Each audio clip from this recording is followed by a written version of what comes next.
Welcome to the Archives of Information Technology. It's the 11th of December 2018 and we are in London at the Royal Academy of Engineering. I am Elisabetta Mori, an interviewer with Archives of IT. Today I'll be talking to Muffy Calder. She is Vice Principal and Head of College of Science and Engineering at Glasgow University. She is also a Professor of Formal Methods. Her research is in modeling and reasoning about the behavior of complex software and biochemical systems, using computer science, mathematics, and automatic reasoning techniques.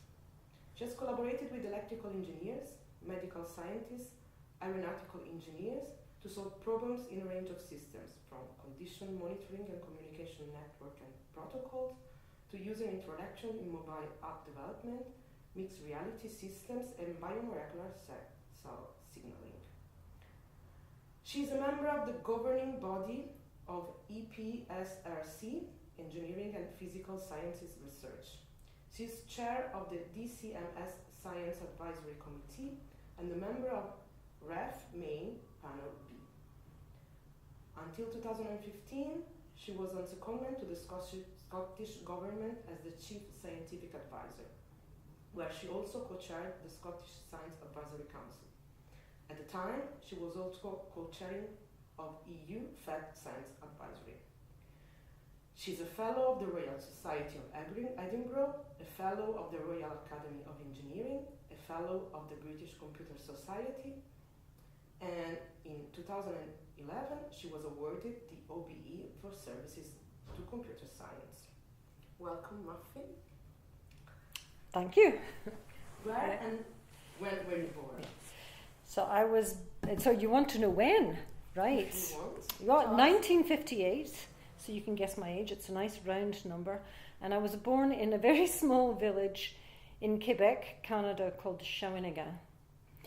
Perhaps what's significant is I was conceived in Chile because my father was an engineer working in the nitrate mines in Chile, and they were expecting a medical emergency with my birth, so they emigrated to Canada and ended up in this obscure village in the north of Quebec without hospital. But anyway, as you can see, I survived the birth.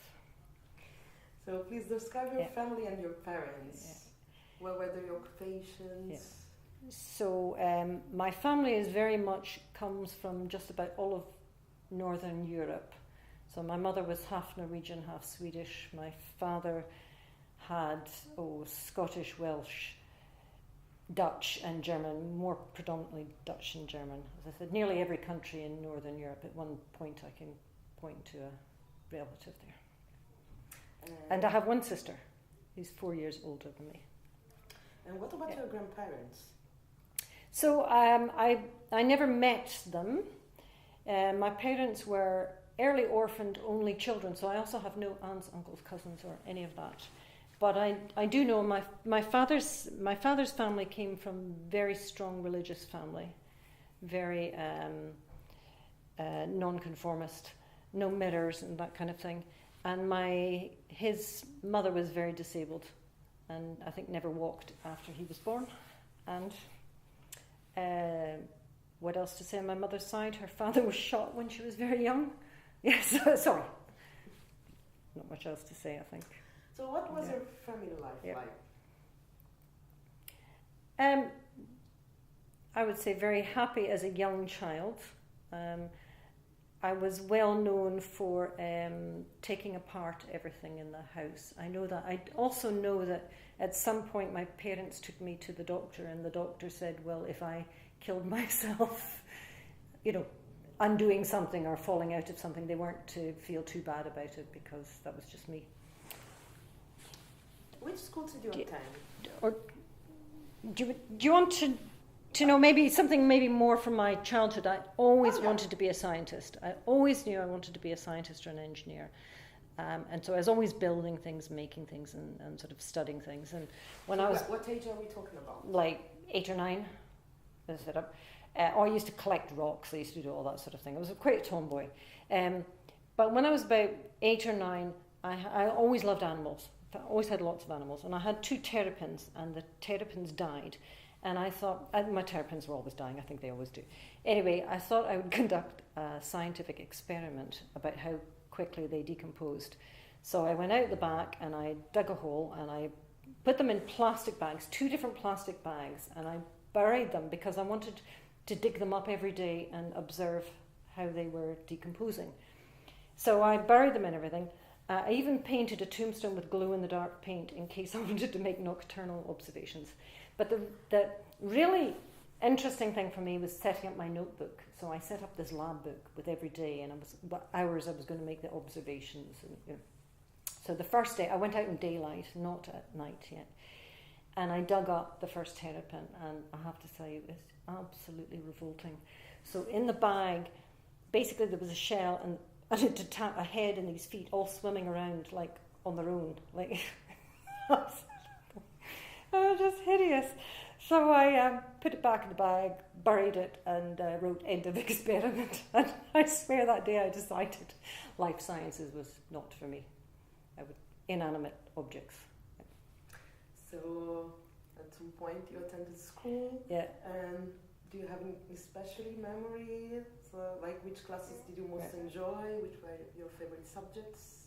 So I did quite well at school, and I skipped a number of years. So I did exams early, and it's a bit embarrassing now, but I remember my first year maths at secondary school.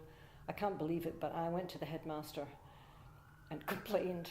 I actually don't really remember doing it, and I never spoke to my parents about it, but I said it was boring. So they put me up 2 years, and then I really enjoyed it. So I did all my exams early. So I just loved maths at school. I loved chemistry, I loved physics. I did all the sciences. And because I was ahead of my time, then I did extra, and I did music. I had time to do lots of other... Did you study any instrument? Yeah, so I played French horn from an early age. And did you live in Canada at the time? Yeah. And so I won some awards at school. So I had the school prize for sciences and the area prize for the highest award, marks. What did you do to gain these prizes?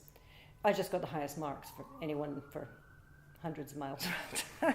But maybe I think what's worth saying is I did really well at maths. I loved trigonometry. I did very well at chemistry. I loved chemistry. But what I really loved was rules. What I loved was manipulating things on the page. I actually didn't care about the chemistry per se. I just loved balancing equations. And I look back and I think that I was a computer scientist, just trying to get out. I loved rules and computing with them. I loved calculus because of what you could do with it, not what it philosophically represented. Do you think your family background, in particular your father, influenced in any way your choices in the subjects at school or in your future choices at university? I don't know so much choice, but my father was very influential in maybe the way he talked about science and engineering. He was an engineer, and he was really, really passionate about it. And I would ask him questions, and he would never tell me the answer. He would never just be simple, here's the answer. He would always, let's work out the answer together. I mean, I used to joke about it, and sometimes it really got up my nose. Just tell me, is the answer 52? No. And he was always, let's get a clean sheet of paper, let's get a sharp pencil, let's write down everything we know about this, and let's see if we can work it out. And actually, that stood me in really good stead. And I used to, when I taught, I would try and share this with students, take a deep breath, start with a clean sheet of paper, be calm, what do you know about this problem, and let's see what we can work out from the first principles. So maybe I should say that he didn't want me to study engineering at university because he said I would just be out on dates, very quaint, because, boys, so many boys did it. Little did he know what kind of boys they are. But anyway, he didn't want me to do straight engineering. Actually, I didn't want to either. So I wanted to do maths and physics. So after high school, you spent your late teens working in a Dominican convent in Bodø, Norway, the most northerly convent in the world. Yeah. What do you remember about that experience? Oh, it's one of the best times of my life. So it was 6 sisters. I was the lay person, and we had one priest, and basically I did a lot of manual work for them, and I helped them run a hostel, and I lived with the sisters, and I just loved it. It was such a peaceful life, such a different life. The joke was they were always trying to match me with young men in the village. But I look back, I liked them so much. I just loved that life, and I thought of trying to stay. And then I realised, of course, I was seeing it from the outside. If you are actually a sister, you actually have to sign up, and you have to obey the church. And then I thought, I'm not so good at the obey bit. But I will never forget it. One of the nicest times in my life. So what year did you get your driving license? I can't remember the year, but I can tell you how I got it. I very, very nearly failed. So during that time you had to actually drive, and then you had to have a verbal test. So I did the driving, that was okay. And then we stopped, and he said, okay, I'm going to ask you some questions. So the question he asks, first question he says, when wouldn't you use your horn? Oh. He said, could I answer the negation of that, please? Through double negation, I know that. He says, no. When wouldn't I use my horn? So I said, okay, nothing bad has happened. And he says, what? What do you I said, okay. I said, something bad has happened, so there's no point in me using my horn now. He looked at me, are you stupid? I said, okay, it's a deaf man crossing the road. I wouldn't use my horn. He looked at me and says, do you want to fail this? Okay, I said, it's a drunk deaf man crossing the road. He got really angry. He was really furious with me. Do you know what the answer was? Tell me. Between 11 o'clock at night and 7 in the morning. I had this big Venn diagram in my head in which I had drawn, all the events in which I would use the horn, and then I was trying to describe the complement of that set. Nice. So, at some point Yeah. you chose to go to university. Yeah. What were the key decisions of this choice? So, maybe unlike other people, the key decision for me was the physical surroundings, and I went to Stirling because I love the hills. Okay, so Stirling in Scotland, yeah. Yes. I was already in Stirling at the time, and I just applied. I didn't go through UCAS or UCA at the time. I just went up to the desk and applied, and because of my grades, I was just accepted. And I went to do maths and physics. A teacher previously had told me, so you couldn't do computing in first year. It wasn't a subject then anyway. But a teacher had told me not to do computing because she didn't think I'd like it. But I had to pick up computing. Oh, by the way, I did geology, first of all, as my third subject. And I really didn't like it because you just had to memorize all these rocks. It seemed like there was no rules, and you had to memorize these rocks and these eras, and I didn't like that. No. So then I did a computing course, and the first course, it just infuriated me because it was mostly about buying a computer, because they were really big, expensive things, and it wasn't about programming, and I was furious. But then I did a programming course, and it was just fabulous, just fantastic.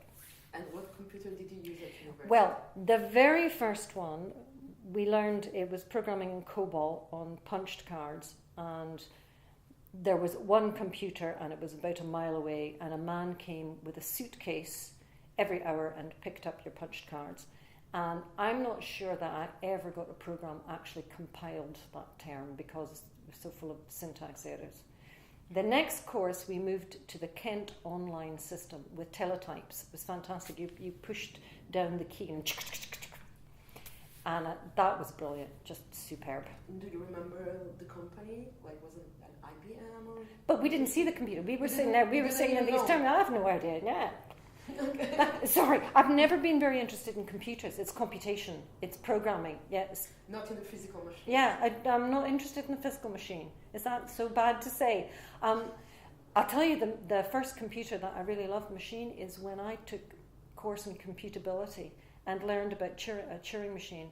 I still think that is the most fun, beautiful construct in the entire world. But still, the Turing machine is not a real physical machine. I know. That's the closest to me getting interested. I quite like the idea of circuit design. But actual machine, I don't care as long as they do computation. I'm much more interested in how I represent it's programming and concepts and data structures. I just love all that aspect of computing. So after your bachelor, did you continue your academic education? Yeah. So I did a PhD, the title of which was The Imperative Implementation of Algebraic Data Types at St Andrews. And actually my PhD is called in Computational Science, those were in the last years of that phrase being used. And at the time I was embarrassed because I thought, computer science is much more modern. Now I look back, I'm actually quite proud it's a PhD in computational science. I actually think my own research now is much more in computational science, so it's really very, very apt. And you got any memory of your supervisor? Yeah, so my supervisor was Roy Dieckhoff, and he was just superb. I should say I had a few supervisors before I landed on Roy, and they hadn't gone so well. And actually Roy came and offered him, Roy was a mathematician, a category theorist, he had just moved into computing, and he came and offered to rescue me and supervise me, and he was just superb because he was very, very tough. He was really severe. We would meet once a month for a whole day, and often during that day we would never move off. We would do about half a page of what I'd written, because he would look at every single word and every single symbol that I had written, and it's just what I needed, absolutely what I needed. And I remember when I finished my thesis, the last chapter I gave him, he just flicked through it. And I thought, something's happened. I've arrived, He's taught me now. He doesn't need to go through it with a fine-tooth comb. But I will never forget what he did for me. Never, never forget. Sadly, he just died a few months ago. But I feel like I owe my entire career to Roy. He turned me into a real computer scientist.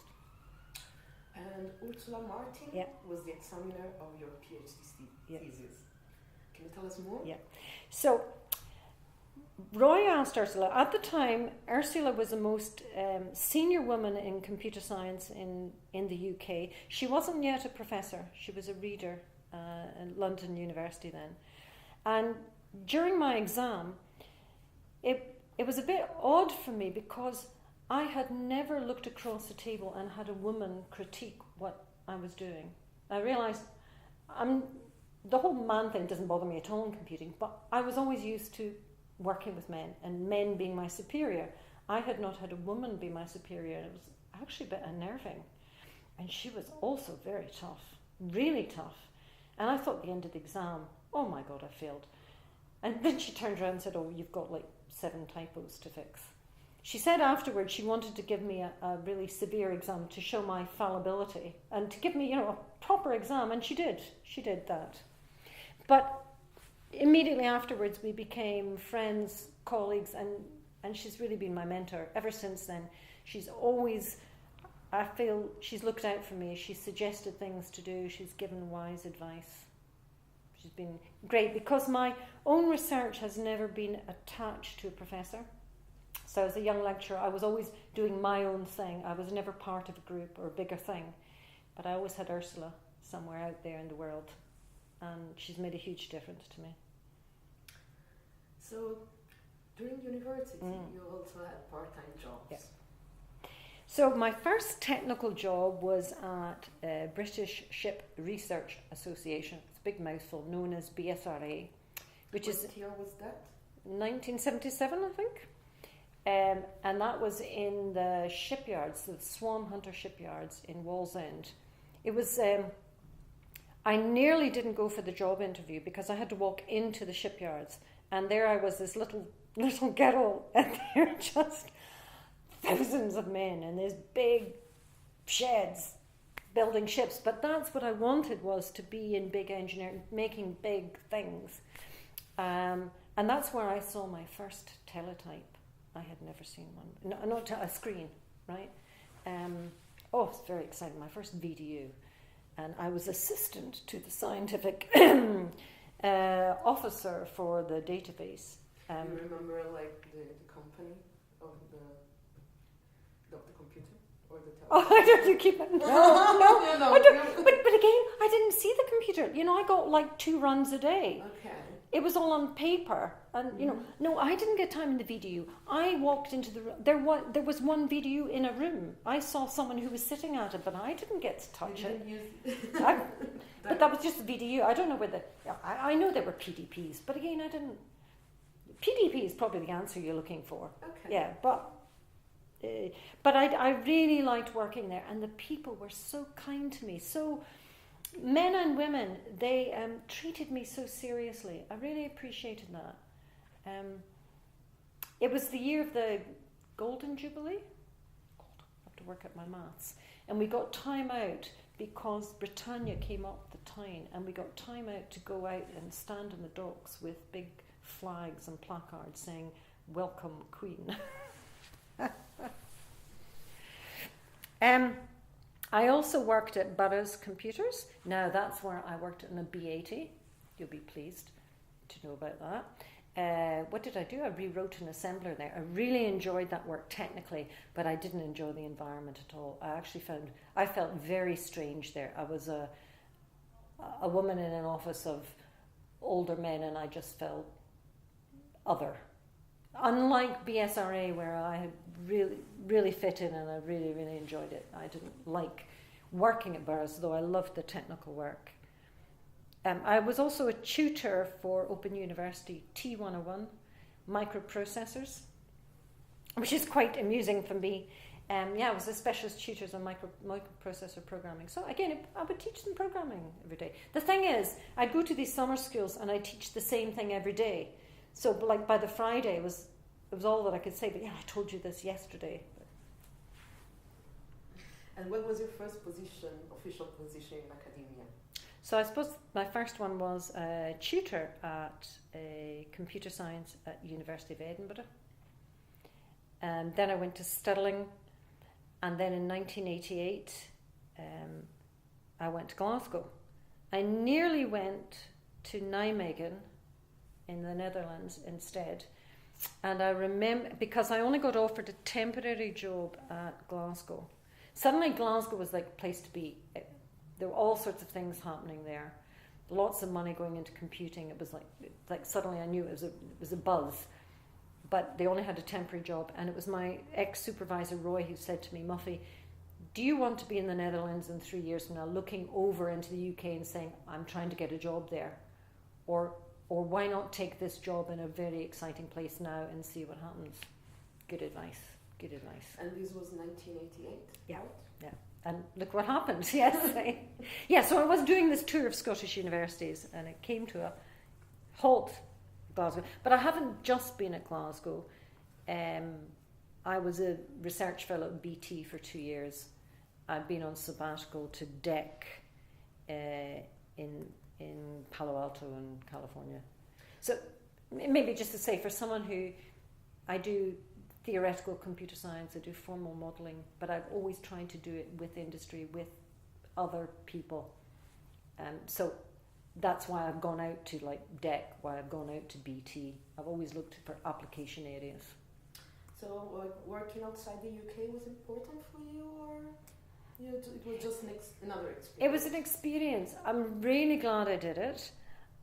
I have to say I didn't like it very much. I thought the work I did in DEC was very interesting, and I liked many of the people, but I didn't like the culture of Silicon Valley at all. And also, sounds perverse, I didn't like the fact the sun shines every day. It was like unrelenting, like happiness and beautiful people. I couldn't bear it. You know, sort of when I came back to Scotland, I was dreek, and I felt like the Pope of like I was going to kiss the ground. You know, I'm back, and like in the home of irony and sarcasm. Yeah, and less beautiful people.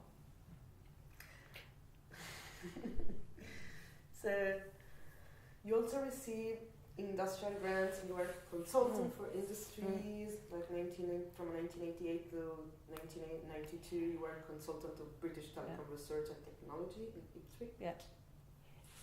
A word about that. So I was asked to write this semantics, to work on a language for protocol descriptions. So one thing I'm very interested, I like protocols. Yeah, they're rules. Yeah, it's like how we exchange. Yeah, I love protocols. So this was a language for describing protocols. It was called ASN1. And they asked me to write a semantics of it. So I spent ages doing this algebraic semantics. I mean, I loved it. It was like 50 pages of symbols and, you know, black ink. And I just thought it was the bee's knees. And I passed it over to them. I was really pleased. And you know what happened? Like nothing. Like zero. So then, I don't remember why I thought of it, but I thought, why don't I write an interpreter? Because I had a denotational semantics. I could turn that into interpreter. I'll do this in a functional language. I actually started off writing it in imperative language. I think I started writing it in C, and I thought the whole notion of state was really getting in the way. So then I decided I'm going to rewrite this it was actually in Miranda, because it was before Haskell. And within like 24 hours, it was during the Christmas holidays. So this is a bit sad. This is before I had a relationship. I think I spent Christmas Day at my kitchen table writing this interpreter. But I had such a ball doing it. And then I wrote this software, and then I gave it to BT. And then you know what happened? All sorts of things, because people started using it. Also, when I wrote my interpreter, I found several mistakes in my semantics. And that was quite a shock to me, because... And it shows you the power of implementation. You bring it to life. It's so easy with black ink to, you have a mistake on line 33. Who notices? Unless you take it out and really exercise it. The implications of what you write. It's so easy to write stuff that looks really impressive to people, but actually means not much. And that's the beauty of computing. You make it come alive. You animate it. People would then type in, submit ASN1 specifications, see what happened. So it was a great lesson to me, and I've never forgotten it. And almost to this day, ever since then, I never just write symbols without making them come to life. So that's why I'm really into computational models that you can compute with. So you got married? Yeah. Miracle, yeah. A shock to all. They called her. Was he the boyfriend that couldn't spend Christmas with you? No, I didn't know him then. So we actually knew each other for nearly 10 years, but only from a distance, through the same running club. He happens to be an engineer, but we met through running, and we decided we started a relationship and got married within a matter of weeks. And didn't tell anyone. We just went and got married. So what year was this? 1998. So you got married within weeks? Yeah, probably too much information, but he kissed me on the Friday and asked me to marry him on the Sunday. And yep. Great. Yep. Do you still run with him? Yeah, except I used to be 10% slower than him. I'm now about 30. The trend is not good. There's still space for improvement. Yeah. So, you also worked alongside specialists at the Bitson Institute for Cancer Research, investigating the biochemical pathways along which signals pass from the membrane of cells into their nucleus. Yeah. Right? And your idea was to transfer the methodology behind phone networks into molecular biology. So it's something very interdisciplinary. Yeah. So the idea was just taking the way I had been modeling communication networks. So not necessarily telephone networks, but had been working in PSTNs. So the commonality is you have a signal, and the signal has possible routes to get to a destination. And in molecular biology, the signal is phosphorylation as you go from ATP to ADP.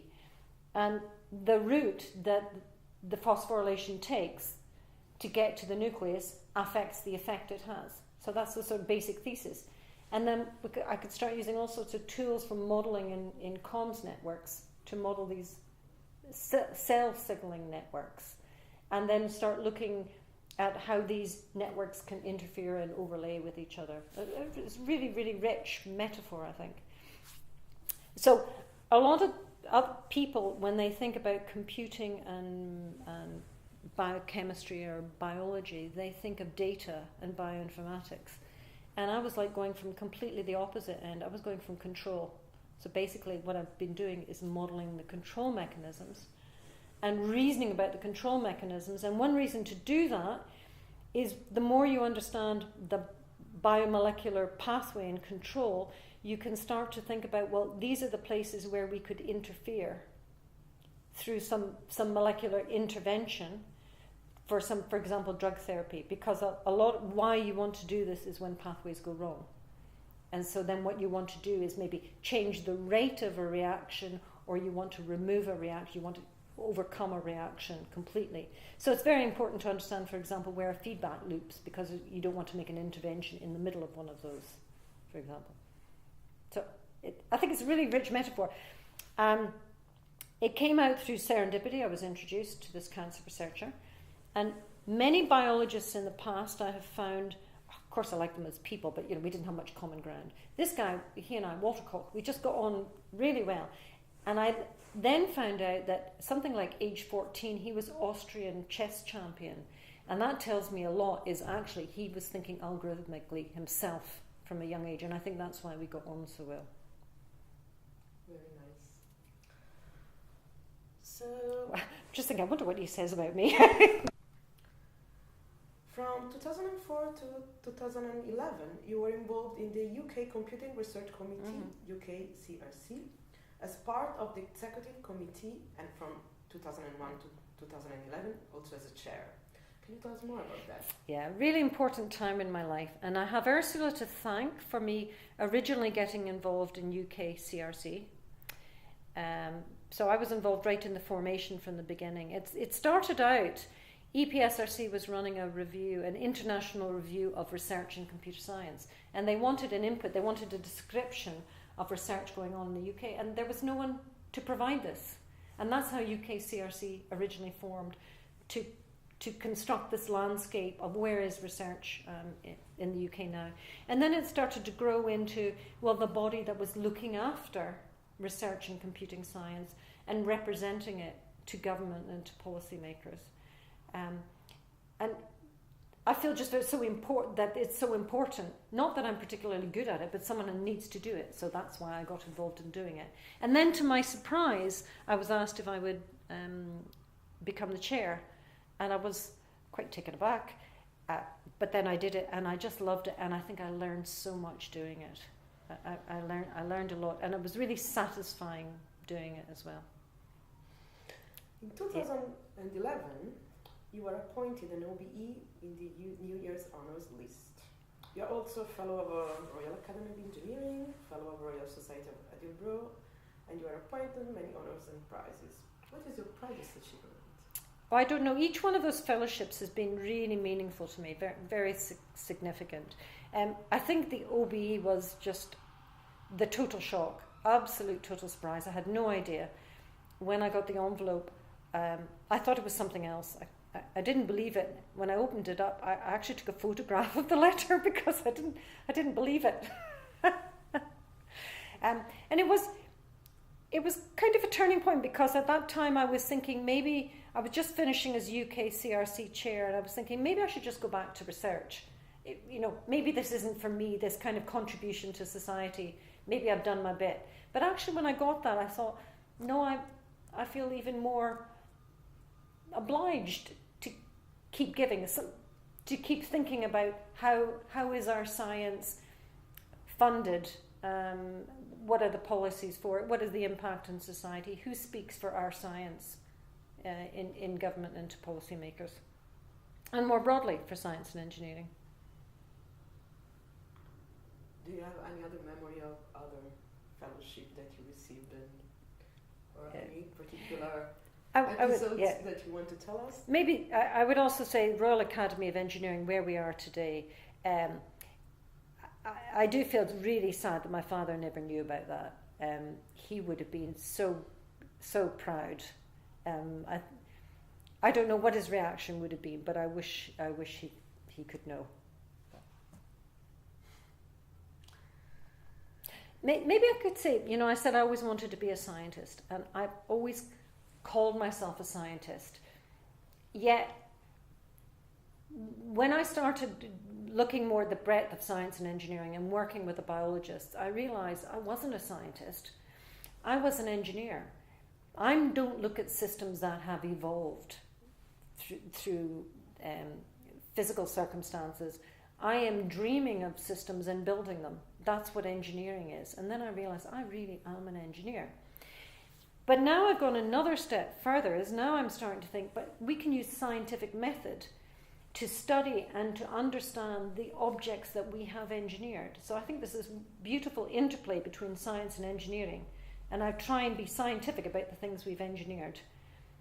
Because now they're evolving, like the internet, like communication systems. We constructed these things, yet now we can't remember all the intricacies. We haven't got all the abstractions about them. And as they evolve and become more and more complex, sometimes we need scientific method actually to study them. So I'm a scientist and an engineer. Great. And you are also the leader of the Science of Sensor System Software, S4. It is a program funded by EPSRC and involves Glasgow University, University of St Andrews, Liverpool University and Imperial College in London.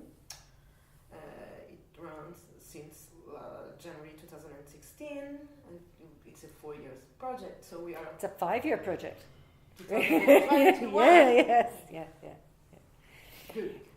So we are in the middle. Yeah. So maybe you want to share. Oh, it's one of the greatest things that I do at the moment. Great in the sense that it's most meaningful to me. So this is a big program grant. And the question I'm asking is, we have sensors at the basis of so many systems today that are networked together. And the question that I always want to ask is, to what extent can we trust and rely on the data and the information that we're getting back from this system? Because sensors, both individually and collectively, they break down, they lie, they cheat, they move, they decalibrate. The protocols break down, the mediums break down. Yet increasingly we are using these systems, we are relying on the data and information that's coming back from them. And I want to ensure, how can we trust these? And how can we make sure that we can ask meaningful questions and be assured of the answers? Sometimes you have complex trade-offs, like the amount of energy or power that's being consumed in the system versus how often we're expecting sampling to be taken care of. And the smarter systems, of course, will power down some sensors when things aren't changing and power them back up. But can we be assured they are powering up when something is changing? Can we tell a change in the environment as opposed to a security hack? Or as opposed to the sensor just not working anymore? How can you tell all those scenarios? Those are the kinds of questions that I'm looking at. And I so like my colleagues. Michael, Julie and Simon, who are the other 4 co-Is at the other universities. They make my day. I really enjoy doing research with them. So, formal methods are traditionally used for specifying the behavior of new software or hardware, but you are showing us that you opened up a total new path with this.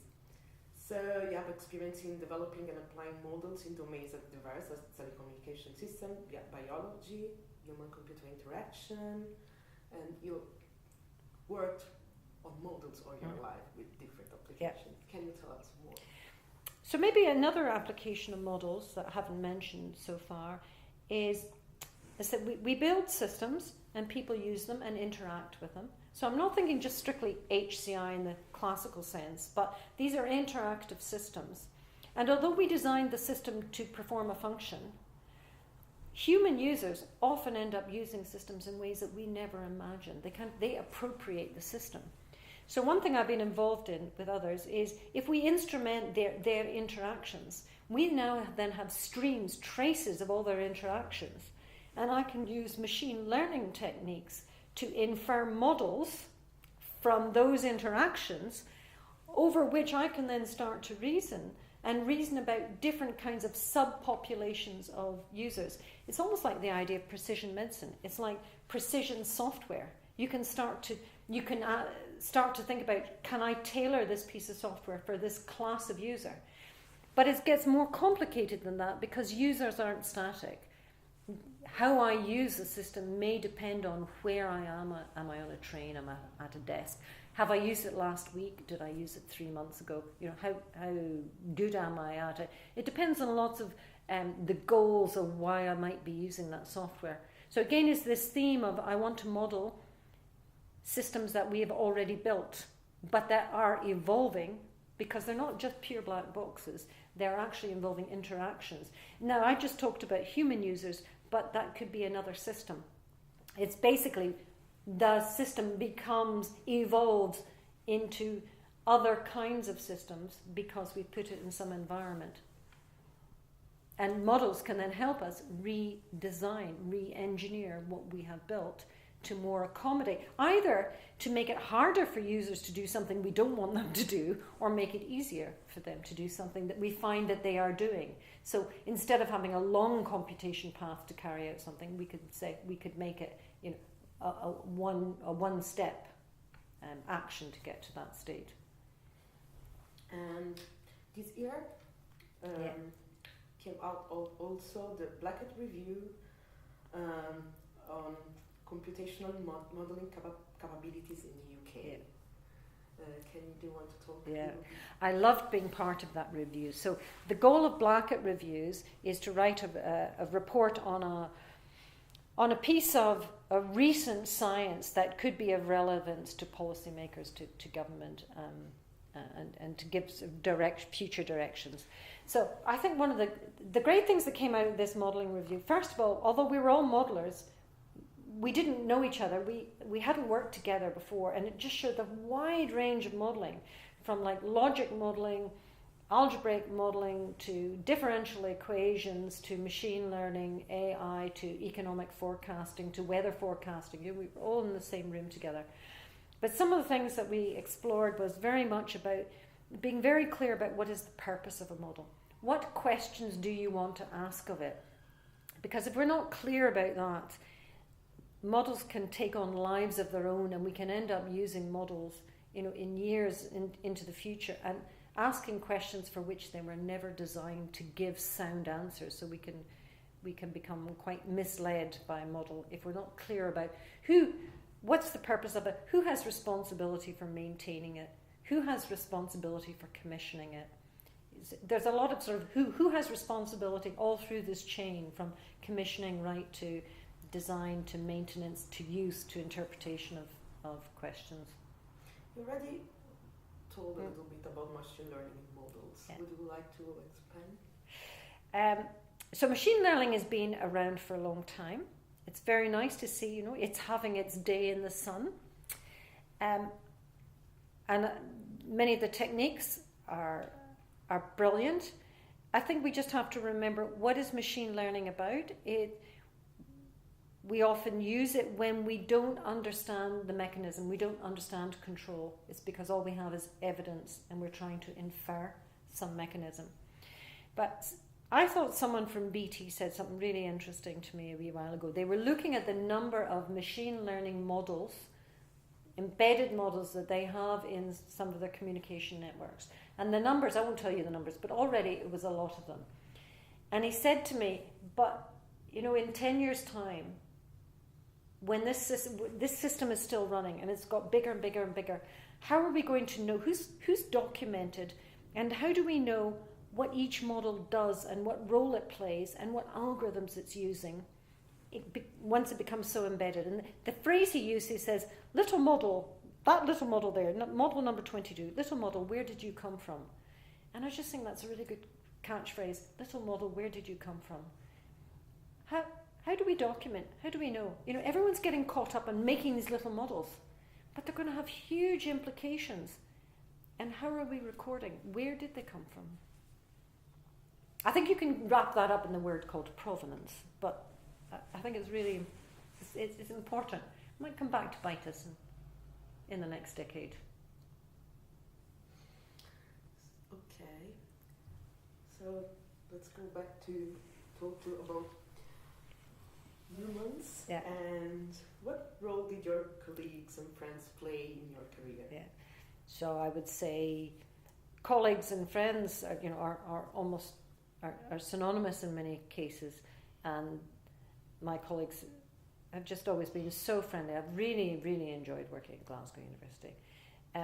But I should pick out someone. My very first PhD student, Karen Shankland, was that nearly 30 years ago.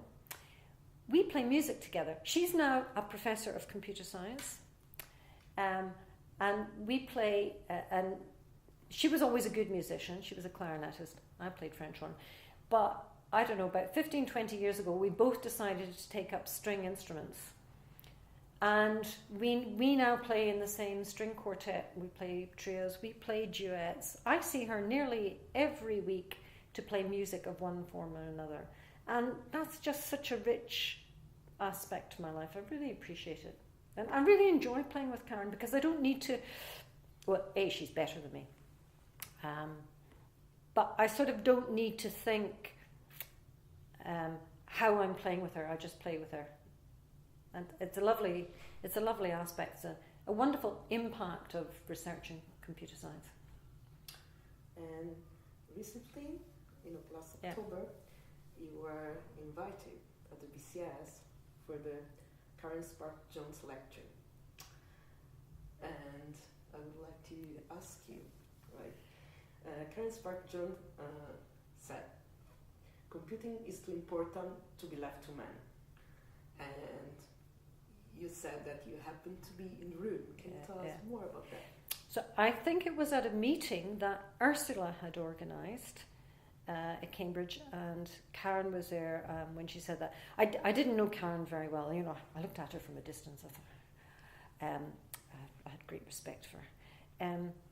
It's a lovely phrase, and I think it's one that we latch onto as a community. But I would say something further: is computing's too interesting to be left to men, and that's why I do it.